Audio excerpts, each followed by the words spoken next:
Après la vidéo sur la mini NES, je vous avais promis que j'allais vous faire une borne d'arcade tout entière. Alors du coup, ce qu'on va faire cette fois-ci, c'est qu'on va reprendre le Raspberry qu'on avait pris au départ, on va rajouter un peu de bois, des boutons et un écran, et on va arriver à ce résultat-là.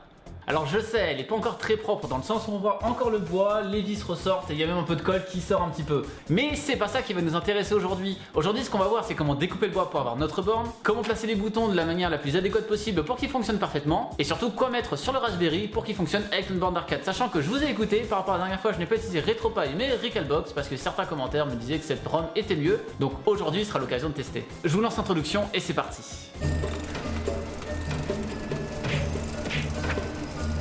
Salut, c'est Lo de la chaîne Techmaker et aujourd'hui on va monter notre propre borne d'arcade. Avant de commencer, je tiens à préciser que je suis un total néophyte en arcade. Mon but ici est de monter une borne à moindre coût, on arrive à environ 300 € au total, avec un peu de récup et de savoir-faire. Alors, si vous êtes un expert absolu dans le domaine, cette vidéo est peut-être pas faite forcément pour vous, il va peut-être vous faire criser sur certains points, car ça va être très bricolage. D'ailleurs, si vous avez des remarques sur quoi améliorer là-dessus, je suis preneur évidemment. Bon. Trêve de blabla, commençons. De quoi va-t-on avoir besoin? Eh bien d'abord de notre fameux Raspberry Pi 3, de bois, de boutons, avec un microcontrôleur pour le tout, c'est mieux, et d'un écran. Évidemment, il nous faudra aussi des plans, c'est plus pratique avec. Voici ce qu'on va utiliser, qui sont d'ailleurs en description. On va d'abord couper le bois pour avoir notre base, en s'occupant d'abord de tracer au crayon les limites de chacune de nos planches, avant de découper ça en suivant nos tracés. Bon, ça prend un peu de temps, donc on va accélérer tout ça. Bon, ici, je ne vous montrerai que la découpe des deux côtés de la borne, tout simplement car ce sont les plus représentatifs, et aussi parce que c'est très long. Le reste va juste être du bois qui va servir à fixer le tout, avec des pièces qui ont une forme assez banale pour la plupart.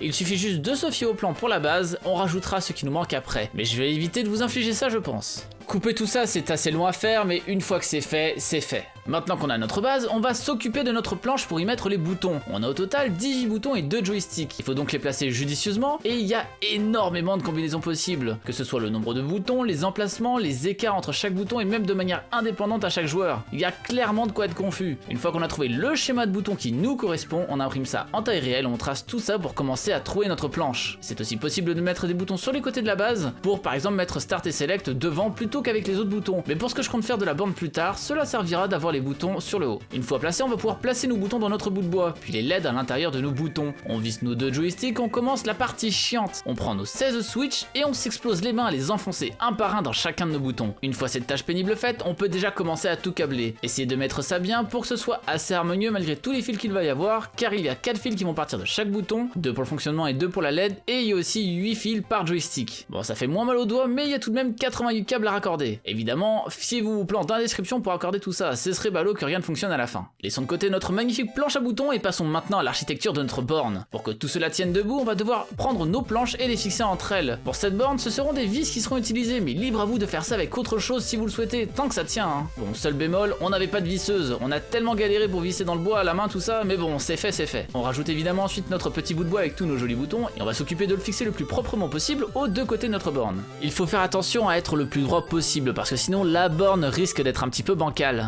Là, on a déjà une base qui fonctionne, on a d'ailleurs fait quelques tests en posant l'écran au sol et on a vu un premier problème en branchant les LED. Ces dernières clignotent à cause de la sous-tension. J'y reviendrai plus tard, mais il nous faudra un petit outil supplémentaire que je vous montrerai à la fin. Bon, c'est bien beau tout ça, mais maintenant il faudrait le fixer cet écran. Et pour ça, même technique, des vis et du bois. En dévissant le pied de notre écran et en fixant une planche de bois à l'arrière, ça va nous permettre de placer sur l'écart qu'on a laissé sur le haut de la borne. On cale cette planche donc pour y apposer notre écran. Faites attention à ce que la connectique soit toujours accessible, ce serait un peu bête de plus pouvoir le brancher. Enfin, pour un côté design et un petit peu de solidité, on s'occupe du sommet, avec quelques barres qui vont se retrouver sur le haut pour faire tenir le tout et rajouter plus tard un petit texte sur le dessus. Enfin, on a mis des petites planches un peu autour pour empêcher la lumière de passer et améliorer l'immersion, pour cacher un peu l'écran aussi. Et pour terminer, on a rajouté un fond pour que les fils ne se baladent pas trop, même si malheureusement on avait visé un peu trop juste sur l'un des côtés, ce qui fait que ça se voit étant donné qu'on a dû faire une petite encoche. Eh bien, pour le côté manuel, on a enfin fini! Certes, il y a quelques améliorations possibles encore, par exemple le son qui devrait passer devant, car le problème de cet écran est que le son sort derrière, donc la solution pour avoir un meilleur audio est de soit utiliser des enceintes, soit de rediriger le son qui vient de derrière l'écran vers l'avant. Hop hop hop, vous réjouissez pas trop vite, on a encore une grosse partie du boulot à faire et c'est l'installation de la ROM, les branchements et l'ajout des différents jeux. Puis bon, évidemment, tout ne marchera pas du premier coup, ce serait pas marrant. Préparez-vous à recabler certains trucs car une LED qui fonctionne pas, des boutons mal branchés, et ça arrive très souvent malheureusement. Comme je l'ai dit dans mon intro, on va utiliser la distribution Recalbox cette fois, comme vous me l'avez conseillé plein de fois dans la vidéo de la NES. Pour vous réexpliquer rapidement comment mettre une distribution sur une carte SD de Raspberry comme je l'avais fait avec la vidéo sur la mini NES, il faut formater sa carte avec un logiciel tel que SD Card Formateur, puis mettre la ROM sur la carte SD. Pour tout ce qui est branchement par contre, autant vous montrer ça en vrai. Donc on se retrouve derrière la borne pour vous montrer comment ça fonctionne. Alors évidemment là tout est mis à nu, mais on peut très bien mettre tout à l'intérieur, comme ça fonctionne directement, il n'y a pas besoin de tout ressortir et ça fait pas crade, parce que là effectivement pour tout déplacer c'est pas très propre. Tout d'abord on a notre petit Raspberry que vous pouvez peut-être reconnaître d'ailleurs parce que c'était celui qu'on utilisait pour notre mini NES. Il est donc branché à l'écran en HDMI et en jack, parce qu'en fait ce qu'on utilise c'est un adaptateur HDMI VGA et du coup ce genre d'adaptateur ne laisse pas passer le son. Donc pour récupérer le son on utilise ce petit câble jack qui sera directement branché à l'écran. Pour les contrôles on a juste un simple câble USB qui va être branché au microcontrôleur qui lui s'occupe de tous les fils qui sont derrière qu'on a vu précédemment. Ensuite on a de quoi alimenter le Raspberry et enfin de quoi alimenter les LED dans chacun de nos boutons. Alors là c'est très fait à la main dans le sens où on a utilisé une batterie externe, donc c'est absolument pas ce qu'il faut faire et autant utiliser quelque chose qui est stable parce que ça c'est à dire qu'au bout d'un moment c'est vide ou alors il faut la recharger constamment. Le problème de cette batterie externe c'est qu'on ne peut pas tirer plus de 5 volts et les LED ont besoin de 12 volts pour fonctionner. Donc ce qu'on a fait c'est qu'on a bricolé un boost converteur qui est un type d'allumé à découpage qui permet du coup d'élever la tension. Et enfin on branche ça au LED des différents boutons pour que ça fonctionne directement, il n'y a pas plus simple.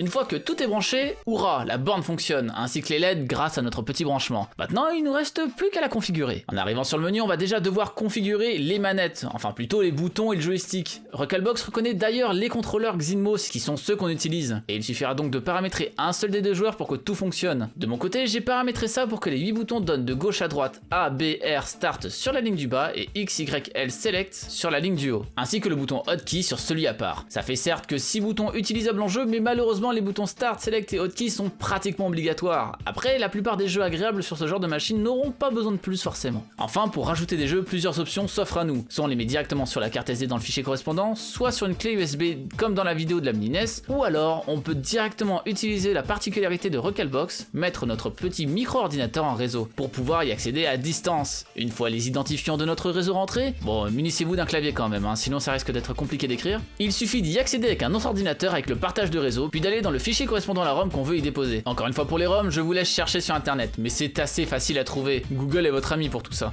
Et bien maintenant qu'on a tout réglé, on peut la tester, non? Et pour ça, eh bien j'ai pris un jeu totalement au hasard. Comme je vous l'ai dit, moi je suis parti sur A, B, X, Y, R, L, Start et Select, avec ça comme bouton Hotkey. Donc prenons un jeu que peu de gens connaissent, je pense, qui est Super Mario Bros 3 pour tester tout ça. Alors comme vous l'entendez, il y a du son qui sort, mais vu que comme je vous l'ai dit sur la borne, il y a un petit défaut, c'est que le son sort derrière, donc il faudrait faire quelque chose pour que le son sorte devant, ce serait une amélioration à faire sur la borne. Donc lançons un niveau, par exemple, le premier, c'est ce qu'il y a de mieux à faire, et du coup voilà, ça joue comme ça, de manière normale. Ce qu'on peut noter, c'est que l'écran se met en 4 tiers, étant donné que c'est un écran 16/9 à la base, et du coup on a des bords noirs à gauche et à droite. Mais après en soi c'est pas extrêmement gênant pour jouer. Donc après comme on le voit ça fonctionne normalement, il n'y a aucun souci. Il y a pas mal d'émulations possibles, par exemple là je suis sur de la NES, mais il y a de la Super NES, il peut y avoir de la Neo Geo, il peut y avoir énormément de consoles. Et du coup tout ça est jouable de manière assez fluide vu qu'on est sur un Raspberry Pi 3 qui tourne quand même assez bien. Et enfin comme j'ai expliqué, étant donné qu'on a mappé les boutons de cette manette, automatiquement le Raspberry va comprendre que cette manette et la manette 2, il n'y aura pas besoin de la mapper, elle sera mappée toute seule. Donc c'est un gros avantage dans le sens où les deux manettes seront mappées exactement de la même façon. Au niveau des sauvegardes, c'est géré à l'intérieur de RetroPie, on peut aussi faire des sauvegardes rapides, ce genre de choses. Et derrière, pour sortir d'un jeu, il suffit juste d'appuyer sur Start et Hotkey et il va sortir du jeu directement et nous remettre sur la liste de jeux. Donc combien ça nous a coûté tout ça? Eh bien si on compte pour le Raspberry et ses outils on peut dire 50 €. Il y a une trentaine d'euros de bois, j'ai réussi à dégoter les boutons pour 80 € et cet écran avait coûté dans les 150 €. De mon côté on arrive donc à 310 € au total pour faire cette borne. Après vu que les composants sont très variables, que ce soit le bois, l'écran ou bien même les contrôleurs par exemple, ce sera compliqué d'avoir une estimation précise, mais on est clairement à un prix moindre que d'acheter une borne toute faite, puis bon ça a pas la même saveur.